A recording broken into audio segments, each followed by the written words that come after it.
สบายดีและสวัสดีจ้าพี่ทุกคนทั้งฝั่งไทยหรือฝั่งลาวหรือว่าต่างประเทศเนาะวันนี้มาพบกับ2น้องเอิญซาร่าแล้วก็ซาร่าลินดายินดีซาร่า3สาว4สาวนี่แหละแต่ว่าผู้หนึ่งยังบ่ได้เข้ากล่องนำเนาะชอบจอยวันนี้มารวมตัวกันเนาะ4สาวสิมาเฮ็ดเมนูพันปลากินกับข้าวปุ้นเนาะพี่น้องเอาไปเบิ่งว่าวิธีเฮ็ดสิเป็นแบบใดนี่อันนี้คือปลาที่อันชอบจอยมันซื้อมาเนาะพี่น้องปลา2ตัวปลานิลหรือปลากระซังนี่แหละเนาะ2ตัวนี่110,000 กีบพี่น้องอยู่สวรรค์เด้คันอยู่บ้านเฮาก็สิราคาสูงขึ้นอีกแน่เนาะเพราะว่าเอามาไกลเพราะว่าอยู่สวรรค์น่ะมันไก่บ่อนอันเพิ่นเลี้ยงแน่ล้างเนาะพี่น้องล้างทำความสะอาดก่อนสิเฮาสิเอาไปปรุงแต่งเป็นอาหารไปกันเลยมาเฮ็ดกินอยู่เฮือนอันพี่จันเนาะอยู่เฮือนพี่จันตอนนี้2สาวเพิ่นก็กำลังล้างผักพี่น้องล้างผักมีผักสลัดแล้วก็ผักอันหอมเสริมหอมเปรย์เนาะแล้วก็ผักสลัดนี่นั่นอีกแล้วบ่ตามกันนะ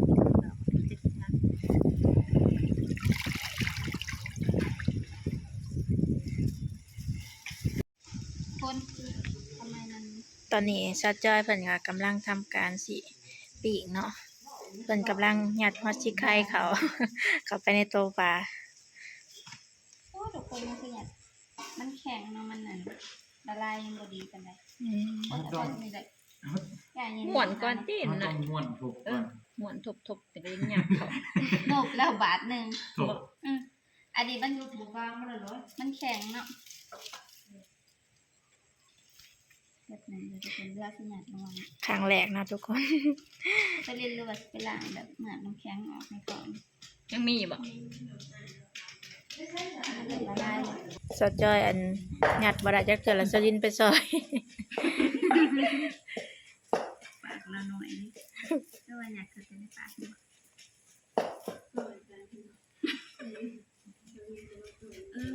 สะโพกมันจะบ่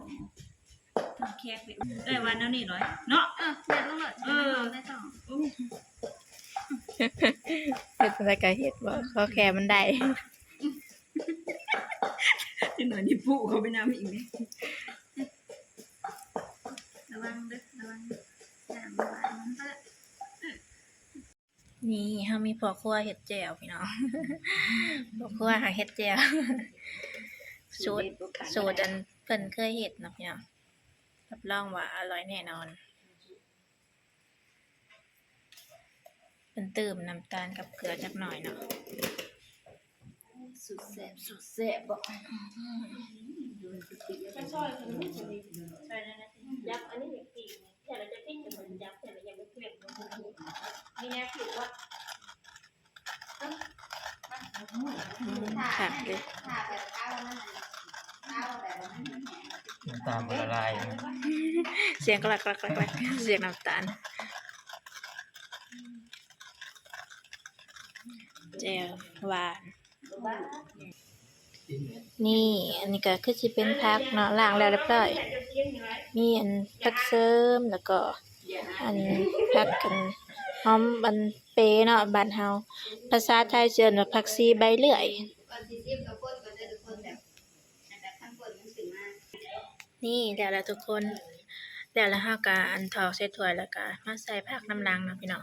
หอมผักชีพี่น้องให้น้ำจิ้มของพี่จันเพิ่นเฮ็ด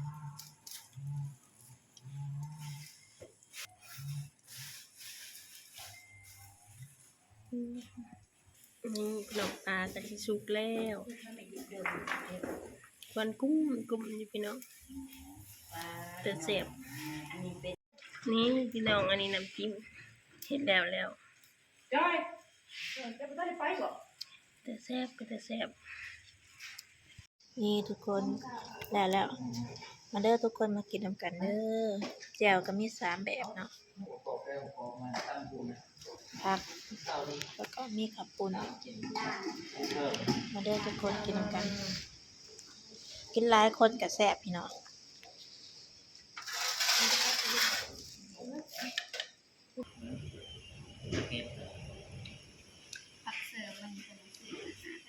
เป็นได้แซ่บอยู่ไอ้ชิมือลุงจะได้นะชิมือครัวพี่จันชิมือป้าชิมือป้าชิมือลุง ที่ตัวจิ้มส่ง ให้อันจะบาดมันกินก่อนเนาะพี่น้อง โมได้วางอะไรเลย ต้องซิมเลยเบิดเลย ตัวคำ เมนูนี่นะ เด้อ